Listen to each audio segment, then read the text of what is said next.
تھا، اس نے توڑنے والے سے جوڑا، اس نے نہ دینے والوں کو دیا، اس نے زیادتی کرنے والوں کو معاف کیا.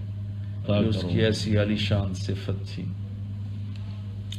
پھر ہمارا 2007 سے لے کر 2016 تو یہ 7 8 9 10 4 یہ 10 حج ہمارے اکٹھے ہوئے، اور یہ جے کے نام سے صرف حجاج کی خدمت کے جذبے کے ساتھ 150 200 300 حجاج کو لے کر جانا، ان کی خدمت کرنا، ان پہ خرچ کرنا. ان کے ساتھی سہیل اور کامران، انہوں نے مل کر حجاج کی خدمت کے لیے سارا کام چلایا. کوئی، میں گواہ ہوں، 10 حج ہو گئے ان کے ساتھ.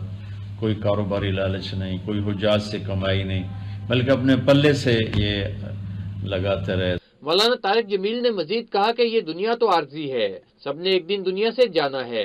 جنید جمشید کے خلاف لوگوں نے باتیں بھی کی، لیکن اس نے سب کو معاف کر دیا. انہوں نے جنید جمشید کے لیے اشکبار آنکھوں سے مغفرت کی دعا کی.